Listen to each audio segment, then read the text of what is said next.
Olá, bom dia. Às 9h30 da manhã estamos gravando mais um vídeo para o nosso programa para o nosso canal Guia dos Perplexos. Primeiro fazendo uma reclamação.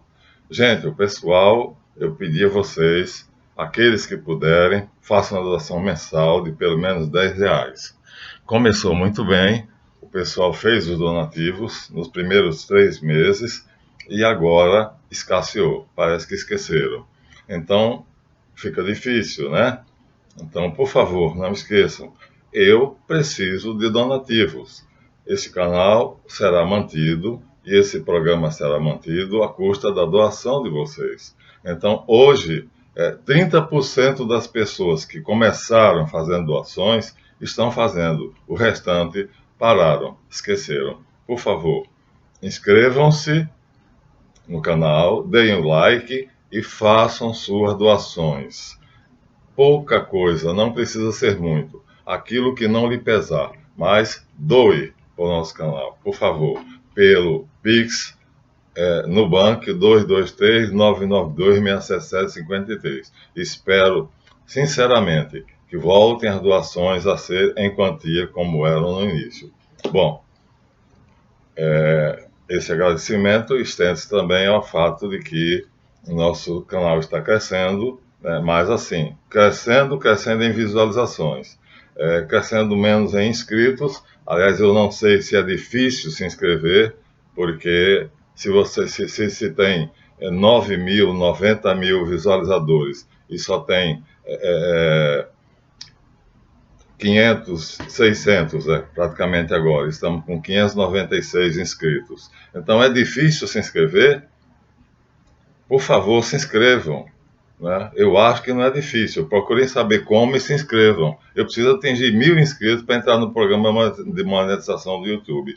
Inscrevam-se no canal e, por favor, doem, façam sua doação mensal, por favor, né? Para que a gente possa continuar. Então vamos lá. A influência de Rasputin foi crescendo cada vez mais. Então, o pobre camponês, que vinha de uma choupana, mostramos para vocês, vamos comparar de novo, que vinha de uma choupana na Sibéria, de repente se torna a personalidade mais importante do Palácio Alexandre. Então, ele era isto, que não é ele. Aqui é um camponês siberiano. Então ele era isso aqui, morava em uma simples choupana. Vamos ver se a gente encontra aqui, né? Tem a gravura, eu faço questão de mostrar a vocês. Morava em uma simples choupana, que é natural, né? Morava em uma simples choupana e se não encontrar também não tem problema. E, de repente, esse camponês simples, morador de uma choupana, através da cura do Tsar, ele vai morar no Palácio Alexandre. E aí o que é que acontece? Olha, o parlamento, a Duma, vai ter que se submeter a ele. Já pensou o que é isso? O Congresso Nacional da Rússia vai depender da opinião de Rasputin, vai obedecer a ele, porque a czarina vai obrigar todo mundo a obedecer. Aí vai começar o grande problema. O prestígio dele, né, e o crescimento da influência dele. Aqui nós temos o parlamento reunido, né? Aqui nós temos uma festa dada em homenagem a ele. O complemento está aqui, está marcando. Então, imagina vocês, os deputados da Duma, ou seja, os deputados do Congresso, vão ter que obedecer a Rasputin. Eles tomam a decisão, uma lei, e aí dependerá de quê? De Rasputin dizer sim ou não. Aplica-se ou não se aplica. Você já pensaram o que é isso?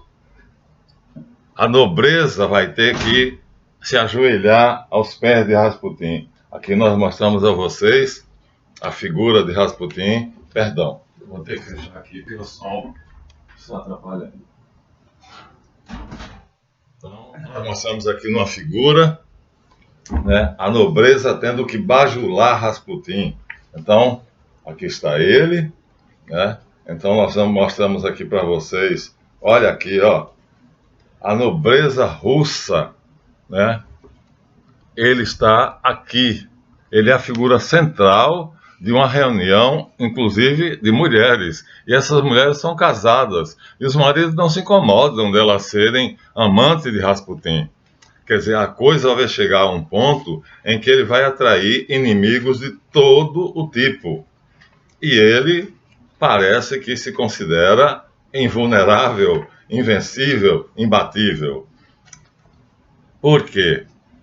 Saiu dessa simples choupana, olha só, cobertura é de palha, aqui que ele morava, e ele vai para o Palácio Alexandre, morar no Palácio do Czar. O sucesso sobe a cabeça e ele começa a governar da maneira que ele quer. Vai atrair o ódio, né, a inimizade mais ferrenha de várias classes, menos dos camponeses, evidentemente. Os camponeses iguais a ele, que continuam morando em choupanas, ele quando quer se divertir, ele vai para lá para dançar balalaica, que é assim que se chama, né? Mas você imagina como é que os nobres vão sentir. Aqui nós temos uma festa dada pela czarina em homenagem a Rasputin. Ali nós mostramos algumas pessoas. Agora vamos juntar as duas partes. Olha quanta gente. Um jantar solene dado exclusivamente em homenagem a Rasputin. Toda a nobreza russa está aqui. Ó, aqui nós temos um militar, ó. Aqui nós temos, tá vendo na gola, no ombro dele, ó, um militar. Então, minha gente, como é que esse pessoal vai sentir? Como é que eles vão se sentir? Eles vão se sentir humilhados. Eles vão sentir que não são nada, não são ninguém. E é aí que vai surgir o grande ódio por Rasputin. O czar é importante, já nós mostramos para vocês, né? O czar é a figura central, mas o czar termina cedendo a tudo que a czarina pede. E então, imagina, aqui nós temos o presidente da Duma, ali nós mostramos a Duma, o parlamento, aqui nós temos o presidente, o Rasputin, Puritskevich, odeia Rasputin, ele vai ser um dos assassinos, por causa do ódio, porque o Congresso tem que obedecer a ele. O Congresso faz uma lei, e essa lei, em vez de ir para a mão do czar, vai para a mão de Rasputin. E aí, imagina você o que é o presidente do Congresso, Putikevich, saber que ele presidiu a sessão do Congresso, nessa sessão foi feita uma lei, e essa lei terá que ser sancionada por Rasputin. Ele terá que dizer se aceita ou não aceita, se aquilo ali vale ou não vale. Isso vai atrair um ódio mortal, que será... Aqui, de novo, vou mostrar a vocês mais outra reunião. Olha ele aqui, tá vendo? Essa é pequena, mas aquela que eu mostrei antes é um jantar, é uma coisa fantástica. Aqui é mais íntima. Em suma, Rasputin adquire um poder que, representado aqui nesse jantar, para o qual são convidadas todas as pessoas importantes da Rússia, e ele é o centro. Então, essa situação vai fazer com que os nobres, a nobreza, que é humilhada, aqui nós mostramos a vocês dois nobres, não sei se é nessa parte do livro ou é em outra, mas vamos mostrar para vocês. Eles se sentem bem aqui, ó. Aqui eles têm os ciganos, aqui é o povo dele, aqui ele está à vontade. Não sei se ele aparece aqui, se é essa barbicha aqui ou não, mas aqui ele está entre os ciganos, está completamente à vontade, é quando ele se sente bem e é quando ele é ele mesmo, bebendo, comendo, farreando, de noite indo para a cama com as ciganas. Então ele leva uma vida fantasticamente como ele quer, ele vive como ele quer. E tudo isso por causa de quê? Porque ele curou o Tsarevich, o filho do Tsar. Está aqui a criança curada. Há 11 anos atrás ela estava morrendo. E agora ela está aqui passeando de carruagem com a czarina e um soldado especialmente destacado para cuidar dele. Então, isso vai fazer com que o ódio, o despeito, ele atrai o despeito e o ódio. Aqui está, consegui encontrar a fotografia de como ele estava ainda longe. Ele foi visitar Kistli, aqui é o Tsarovich. Ele estava longe, ele foi visitar Kistli, o grande iniciador dele. E aí o Tsar adoeceu, o filho do Tsar adoeceu. Ele tinha deixado um cachecol no palácio.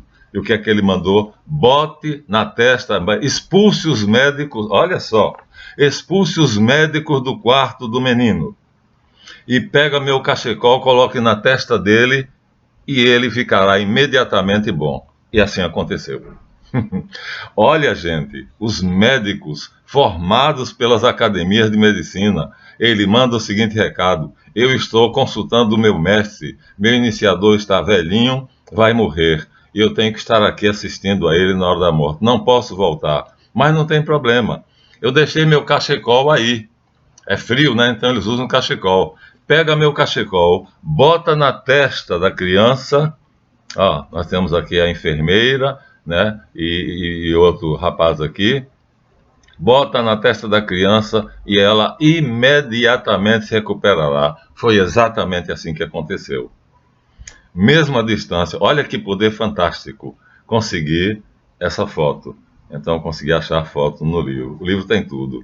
Então, que coisa fantástica. Botou o cachecol dele na testa da criança e a criança imediatamente ficou restabelecida. Então, ele abusava disso. Né? Isso é que foi a perdição dele. Então, esse poder fez com que ele se achasse um Deus. E aí, é exatamente o que Kistli disse a ele: não pode ser. No dia que você se auto-endeusar, nesse dia você perderá a maior parte dos seus poderes.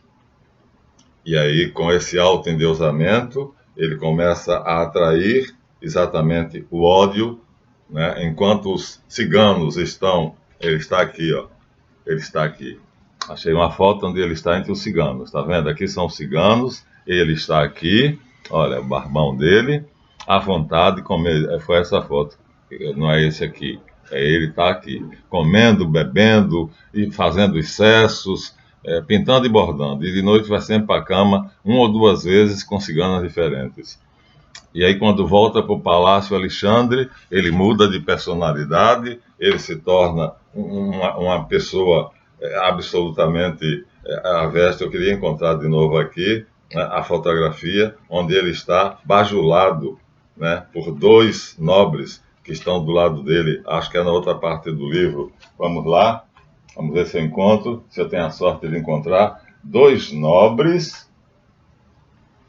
rastejando diante de Rasputin, aqui está, olha só, dois membros da nobreza, olha a indumentária dele, né, deles, e ele sentado no meio, tá vendo, ó, na posição de rei, bajulado por esses dois nobres. Então, o que é que a nobreza vai achar? Esse homem, esse simples camponês, não pode fazer isso conosco. Como é que nós, sendo nobres, né, de sangue real, estamos aos pés desse homem? Aqui nós temos a foto, ó. Todos dois em pé, são dois nobres, e ele numa posição majestática, sentado. Ele vai atrair, portanto, o ódio da nobreza. Ele vai atrair o ódio da Duma. Ele vai atrair o ódio dos maridos que, embora deixem as mulheres serem amantes dele, mas no fundo não concordam, porque é aquela história, né? Marido traído é marido traído. Então, os maridos não podiam desistir, fazer com que ele desistisse das intenções dele. Mas acontece que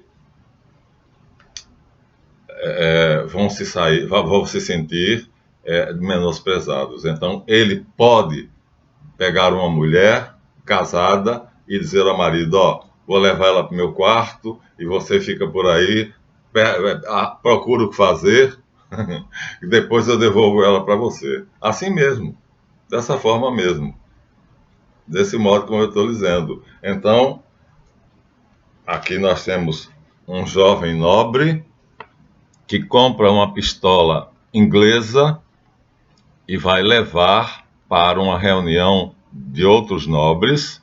Então, esse daqui não está no momento da conjuração, não está no grupo de assassinos, mas a pistola é ele que comprou. O nome dele, Dmitri Pavlovich, sobrinho do czar. Então é esse, um jovem ainda, nobre, revoltado, absolutamente vendo Rasputin com ódio incontido. Ele consegue comprar uma Remington, um revólver inglês. A Remington é uma fábrica inglesa, e ele compra e leva para os assassinos e diz: usem essa arma e matem esse desgraçado. Então, chegamos ao momento máximo. E ele, aqui, olha só, com duas mulheres casadas. Ele no centro e duas senhoras casadas aqui, ó. E ele vai levá-las para onde? Para a cama, as duas de uma vez.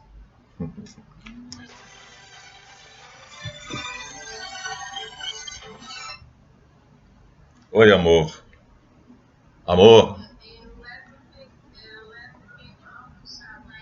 Amor, o que você decidir tá bem feito, amorzinho. Eu tô gravando.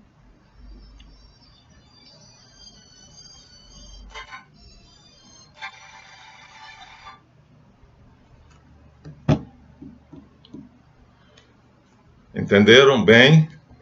Ele cometeu pecado mortal. Ele atraiu o ódio de todos. Mas há mais ainda. Há mais ainda. O conhecidíssimo mago Gerard Dancos, que nós chamamos de Papus, está aqui, ó. Papus, Tratado Elementar de Magia Prática, ABC do Ocultismo, Papus, né? É chamado da França para tentar neutralizar Rasputin. Vai haver um duelo de magos. Então Rasputin manda na czarina. A czarina considera ele o homem mais importante da Rússia. E aí Papus vai ser chamado da França que traiu o czar. Lembram do telegrama? Que o telegrama foi mandado pela Serviço Secreto Americana para o governo francês, dizendo o que estava acontecendo, e o governo francês, subornado pelos Rothschild, está aqui. Se esse telegrama chegasse até as mãos do czar, a revolução não aconteceria. Mas o governo francês se vende. E aí esconde esse telegrama. E aí, além de esconder esse telegrama, o que é que acontece? A França manda Papus, Dr. Gerard Dancos, o maior mago da França na época. Para fazer o quê? Bom, já que Rasputin tem os favores da czarina, então Papus vai agora conseguir o czar. Neutralize Rasputin. Faça com que o czar se encante com a sua magia. E, olha, aqui ele tem a adesão da Igreja Grego-Ortodoxa Russa. Patriarca e o arquimandrita estão aqui, ó, do lado dele. Então, todo mundo está aos pés dele. Toda a Rússia. E queria encontrar aquela gravura em que o czar está a cavalo, indo para a guerra. Aqui já mostramos, né, uma reunião em que os maridos, desculpe eu falar a palavra certa, enganados, né, são obrigados a aceitar que Rasputin é o centro e o dono das mulheres deles. Então, a França e a Alemanha vão ser as principais inimigas de Rasputin. O que é que a Alemanha faz? Lembra que a Alemanha, lá no início da nossa história, chamada Prússia, disputava a Polônia, que era um estado onde está a Ucrânia, com a Rússia e o Império Austro-Húngaro. Então, a Alemanha e a França vão fazer tudo para poder destruir Rasputin. Aproveitando o ódio que ele já atraiu dessas classes, a Alemanha vai declarar guerra à Rússia. Onde é que está Rothschild? Em Frankfurt, na Alemanha. Coincidência? Ele vai desgastar o czar, fazendo com que, através de uma guerra, o czar fique quebrado. O czar não tenha dinheiro para enfrentar Rasputin. E aí, Rasputin vai precisar do dinheiro dele. Porque até então, Rasputin não precisava do dinheiro. O czar não precisava do dinheiro de ninguém. A Rússia era tão rica que não precisava de ninguém. Rothschild não mandava lá nada, o apito não apitava, o apito dele era surdo. Então, o que é que o Rothschild faz? De Frankfurt, na Alemanha, ele faz com que a Alemanha declare guerra à Rússia. E aqui, portanto, a Duma reunida, o parlamento, aceita a declaração de guerra da Alemanha, maior burrice do mundo. Rasputin diz isso ao czar. Rasputin odeia a guerra. Rasputin diz: a guerra vai tirar os camponeses do campo, vai empobrecer a Rússia. Mas o czar não dá ouvidos. Por que o czar não dá ouvidos? Ele tinha toda a razão. Ele percebeu o golpe. Ele sabia que estavam atraindo a Rússia para a miséria. Mas o ódio dos oficiais, dos nobres, o ódio do presidente da Duma, o ódio do príncipe mais importante da Rússia, Yusupov, famoso pela beleza, considerado o homem mais belo da Rússia, vai fazer com que um complô internacional descoberto pela polícia americana, descoberta, mas não chega até as mãos do czar, não chega até as mãos de Rasputin. Contudo, ele começa a desconfiar, porque a Prússia, ou a Alemanha, em Frankfurt, Rothschild move uma declaração de guerra, faz com que o governo prussiano declare guerra à Rússia. E a Duma aceita. Isso vai desgastar o tesouro do czar. O czar vai gastar muito dinheiro na guerra.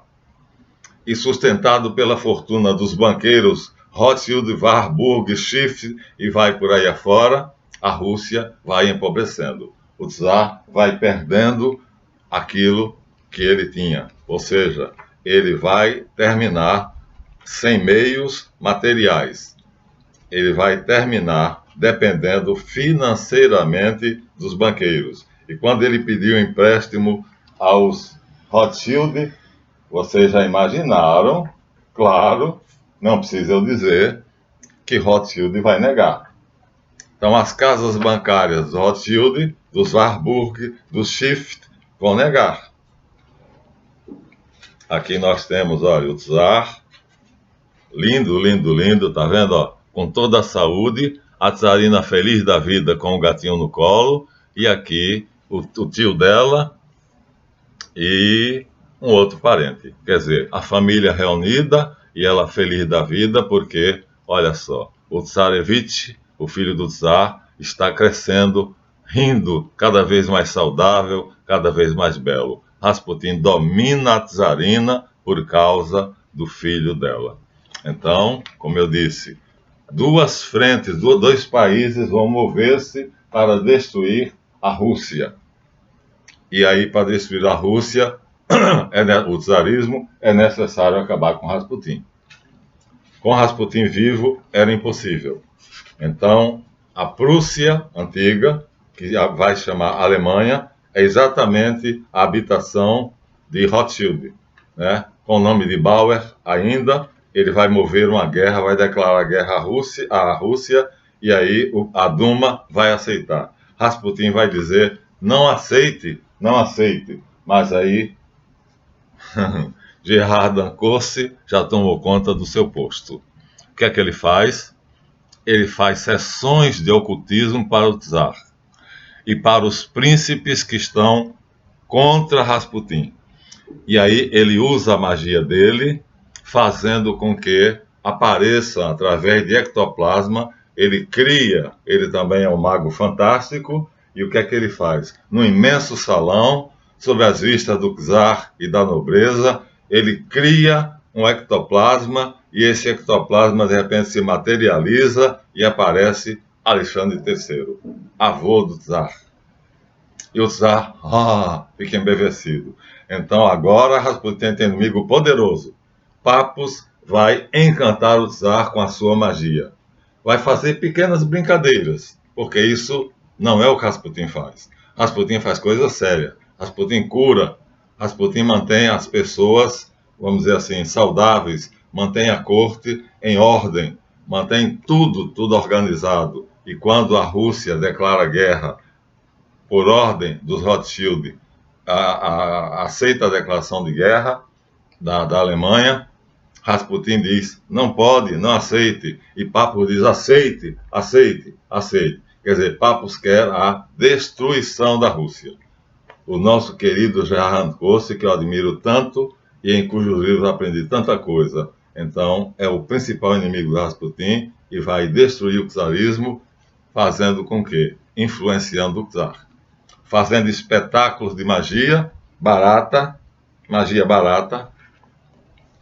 divertindo com coisas de brincadeira, que um mago sério não vai se preocupar em fazer ectoplasmas se materializarem, mas Papus é capaz de fazer a materialização. E então ele reúne os nobres que odeiam Rasputin e o czar, e aí, sob os olhares estupefatos do czar e da nobreza, ele cria um ectoplasma, né, que é alguma coisa parecida com algodão, e esse ectoplasma depois se materializa, e se materializa como Papus quer. Pode ser Nicolau I, pode ser Alexandre III, e assim ele vai, com esse tipo de magia barata, ele vai neutralizar a influência de Rasputin. Enquanto a czarina está sob o domínio de Rasputin, o czar vai considerar o seu principal homem, o seu principal conselheiro, o seu principal mago, Gerard Dancossi, médico de formação e que é mandado da França. Então são duas inimigas, a França de um lado, que escondeu o telegrama, que denunciava a conspiração de 1916, quando Rasputin senta no trono, e a Alemanha do outro lado, ambas dominadas pelos Rothschild. Então, Rothschild move a França, escondendo o telegrama que, quando Rasputin, em 1916, senta no trono, começa agora todo o movimento para matá-lo. E aí, a polícia secreta americana descobre, mas o Rothschild suborna o governante francês, o rei, o monarca da França, para que isso não chegue até Rasputin. Enquanto isso, ele se diverte com as suas mulheres. Completamente inocente. Ele já começou a perder os poderes. Ele só desconfia de que a guerra da Alemanha com a Rússia, a declaração de guerra da Alemanha com a Rússia, é uma armadilha. Mas o telegrama, ele não sabe. A capacidade dele de evidência não consegue funcionar. Por quê? Porque ele já está perdendo os poderes. Ele já começou a perder os seus poderes, porque ele fez aquilo que Kistle disse a ele que não podia fazer. Não podia se auto-endeusar. Não podia ceder à soberba. Não podia ceder ao orgulho. E aí, ele cede. E agora nós vamos começar a ver a queda de Rasputin. Então, como vai ser? Papus, Dr. Gerard Dancossi, queria encontrar aqui a figura do czar. Está aqui, encontrei. O czar indo para a guerra contra a Alemanha. contra todo o esforço de Rasputin. Rasputin diz, não vá, é uma armadilha. E ele convoca todo o exército russo, que está aqui ajoelhado no chão, ó, estão de joelho diante dele. Ele era endeusado, mas era natural. Naquela época, né, tanto do Egito até... Então, o governante era considerado representante de Deus na Terra. Então, o Tsar aqui está montado no cavalo, saindo de São Petersburgo, para ir para a fronte de batalha, ele pessoalmente, para comandar a guerra. E Rasputin diz, a guerra será a destruição da Rússia. Não vá, é uma armadilha. Faça a paz, peça o armistício. Se o Tsar tivesse obedecido, a Rússia e o tsarismo sobreviveriam. Então você vê como é que Rothschild é muito inteligente. Riquíssimo, inteligente, quer a Rússia para si e vai conseguir. Vai conseguir porque o ódio dos maridos traídos, o ódio da Duma, do parlamento, né, que é submetido a ele, dos nobres, né, vai fazer com que uma imensa conjuração tenha sucesso. 2 países são comprados por Rothschild. Ele é dono da Alemanha. Ele está em Frankfurt. É lá o casarão dele, a mansão dele. E ele governa a França. Ele manda, ele suborna o governo da França. E ele movimenta esses 2 países. A Alemanha declara guerra à Rússia para desgastá-la, porque o Rothschild tem dinheiro, um poço sem fundo de dinheiro. E o Tsar não. O Tsar vai terminar quebrando. E quando ele pedir dinheiro emprestado ao Schiff, que é o braço direito de Rothschild, Schiff vai negar. Viram o jogo como é que é? E a França esconde o telegrama, que nós já vimos várias vezes, e manda papos que diz para o Tsar, vá, você vai ganhar. Aí invoca o espírito de Alexandre III. De repente, o Tsar está no salão e aí Papos faz lá o babilaque dele e aí aparece um ectoplasma, um tipo de algodão, uma coisa branca, e essa coisa branca se materializa e aparece Alexandre III, avô de Nicolau II, me parece, assim de memória. E aí ele pergunta a Alexandre III, Nicolau II deve ou não deve aceitar a declaração de guerra da Alemanha? E o espírito responde, deve. Papos vence. O Nicolau II cai na armadilha e aceita a declaração de guerra da Alemanha. E Rasputin diz, é uma armadilha. A guerra vai empobrecer a Rússia. Mas, encantado com a magia de Papos, o Tsar agora deixa Rasputin. A Tsarina continua fiel. E o Tsar vai para o fronte de batalha, Rasputin governa a Rússia, mas acontece que dinheiro e dinheiro, né, milhões e bilhões estão se escoando para quê? Para o suprimento, para as armas contra a guerra na Alemanha. A Rússia vai ficar pobre, a Rússia vai ficar na miséria. Rasputin prevê isso. Infelizmente, meu queridíssimo Papos participou dessa conjuração maléfica. Então, na verdade, não sei quais as razões dele, mas meu admirável, um dos meus mestres, então faz parte dessa conjuração. Tudo isso para dar a Rússia aos Rothschild. Então ele está do lado de Rothschild. Ele é comprado. Ele se vende. Uma pena. Ficamos aqui. Então, o Tsar vai em 1915, ele vai para o fronte de batalha, Rasputin senta no trono. Em 1916, a polícia secreta americana descobre que vão destruir a Rússia. Rasputin está sentado no trono praticamente, não está de fato, né? O trono é da Tsarina, mas quem controla é ele. E ele sabe que a guerra é uma armadilha da Alemanha, governada por Rothschild, e a França subornada por Rothschild, e papo se vende, e o governo francês se vende. E então agora vai começar o declínio de Rasputin. Ele já perdeu grande parte dos seus poderes, porque ele não tem a intuição de que da França vem Papus, e Papus não é apenas um mago que frequenta a corte. Papus é o maior adversário dele. E a missão de Papus: destrua a Rússia, empobreça a Rússia. E da Alemanha ele faz a declaração de guerra. Então, as coisas começam a se encaminhar para o que Rothschild quer.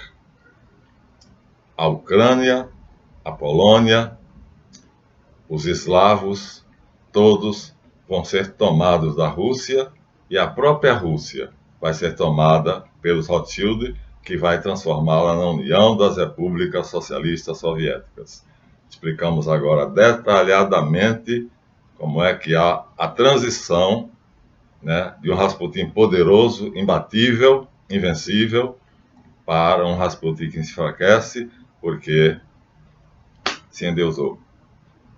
Caiu no pecado mortal que Cristo disse: isso lhe destruirá. Então, é esse o intermédio, é essa a transição do grande Rasputin, imbatível, para o Rasputin que enfraquece, porque se acha um Deus, se acha divino. Isso era proibido. Tudo é força, mas só Deus é poder. Então, o próximo capítulo já será a destruição de Rasputin, porque os inimigos dele sabem. Tem que se unir, primeiro, para serem fortes. Segundo, tem que destruir Rasputin, porque sem a morte de Rasputin, a Rússia não cairia. Ele daria um jeito, mas ele perdeu já metade dos poderes dele. Já não tem mais a intuição de perceber que a França é a principal inimiga e manda papos para neutralizá-lo diante do czar. Ele perde prestígio diante do czar e esconde o telegrama dizendo que é um complô contra ele feito pelos banqueiros judeus. Trotsky e Lenin estão se preparando para chefiar a milícia bolchevique e assim entrar no palácio do czar e obrigá-lo a abdicar. Tudo isso vai acontecer dentro de pouquíssimo tempo. 1915, 1917, o czar é obrigado a abdicar com um revólver na têmpora. Quem segura esse revólver? Vladimir Ulyanovich, que assina Lenin. Ficamos aqui. Começará o declínio da Rússia com a perda dos poderes de Rasputin. Ele cometeu o pecado que não podia cometer. Tudo é força, mas só Deus é poder. Ficamos aqui agora. O próximo vídeo já será o declínio de Rasputin. Até o próximo.